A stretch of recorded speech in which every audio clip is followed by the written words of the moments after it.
it is that the fall cut through, isn't it? Seeing me sitting here in these familiar settings, where you come week to week, looking for some guidance through your otherwise probably miserable lives. I'm glad I could be here for you. I'm glad you could join me as I take you to week 10 of your RaFFLe season. I'm your host and Commissioner Chris RaFFLe. So, big week last week. I mean, huge week last week. A lot of teams got screwed really, really badly.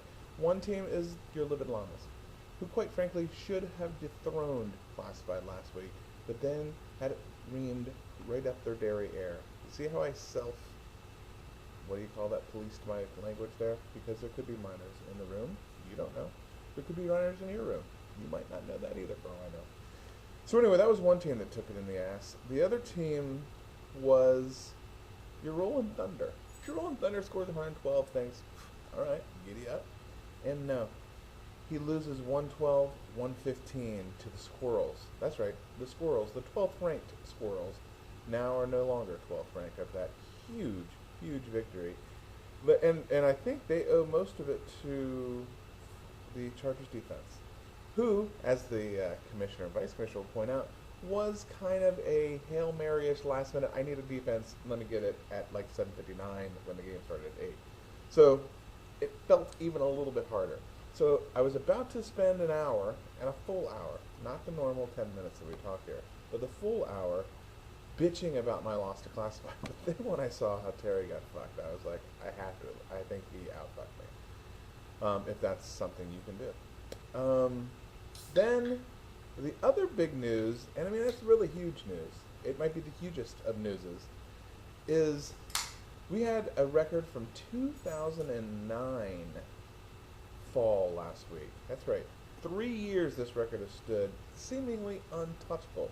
Rarely even approached was this record, and it fell last week after what do they call him, the nuclear hamster or some bullshit, scores 56 points. Now keep in mind, he had 58, but then they decided, let's throw him in there so that he could run around backwards for a little bit, and that knocked him down to the 56 points.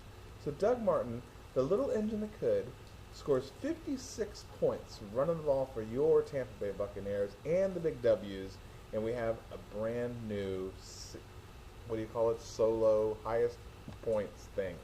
So that was really exciting for a lot of people, but probably not so much for the Hot Attack, who lost that game by, let's see, 18 and 48, 66 points. So yeah, there was 56 of it coming right there from little Dougie Martin.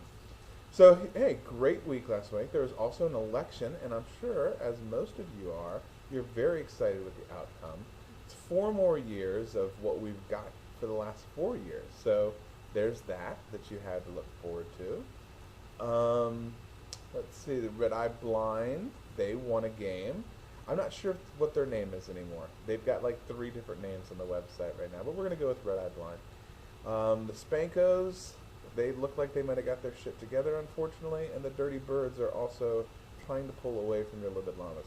This week, let me tell you, I'm looking at this week's matchups, and I like them a lot, primarily because I get to play the tight ends, who last week only scored 43 points. I'm hoping that they only score 40 points this week, because I've already got 31 from the Thursday night games, and it would be pretty much a lot, pretty much. Spankos are taking on Classified. Now, this is the one we've all been waiting for. It's 1 versus 2. I mean, the Juggernaut from the start of the season versus the up-and-comer, the newest of the Juggernaut family in the Spankos. I looked at this game briefly, and by briefly, I mean just right now as I'm looking into the camera, and I see Jay Cutler and Carson Palmer, 2 quarterbacks you might not expect to see on the best 2 teams in fantasy football going head-to-head. Redmond versus Peterson and Foster. I mean, holy shit, will the Classified ever lose a game? Probably only... No, I don't think that it's going to happen. Sorry. So the Spankos, hooray for the rest of us. The Spankos go down. The Dirty Birds are playing the Curtain. This is a big game for your Llamas. They need the Dirty Birds. I mean, I'm sorry. He's blood, but I need him to go down. The Curtain, they've got Tom Brady. They've got Marshawn Lynch. And they've got some other people, it looks like here. There's random names that I can't really make out. Why not? Let's go ahead and say that everything is going to go the Llama's way this week. Curtain takes down the Birds.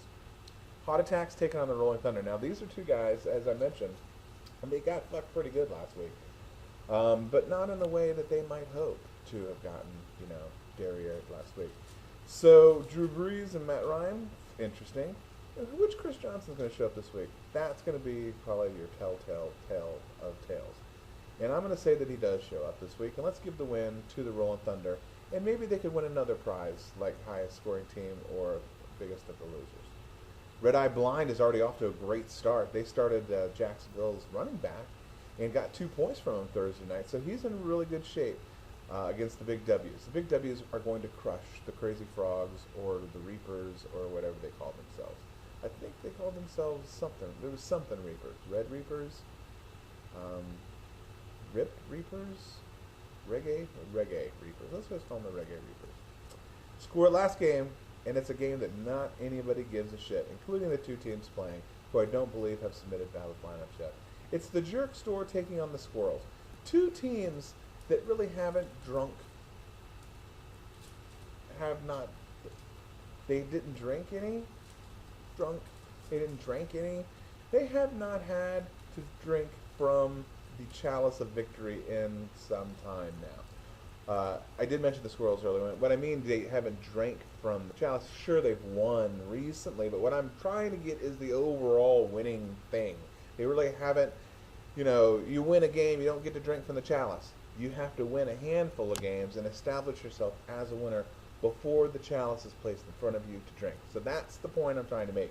Neither one of these teams have done that in a while, and that's why I'm saying those words.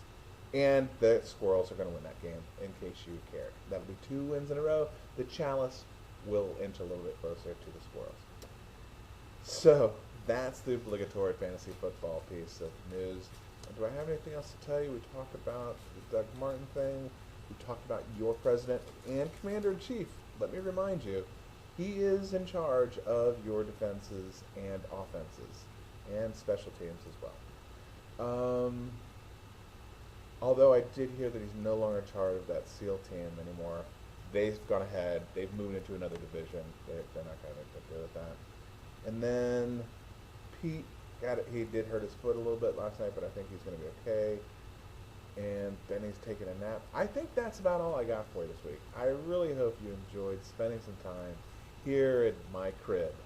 And I'll be traveling next week, so don't text me or call me or send me letters or notes or anything. So I'm just trying to get this up to 8 minutes. Okay, we made it to 8 minutes. All right, you guys have a great week, and I'll be sure to talk to you again really, really soon. Thanks, and bye-bye.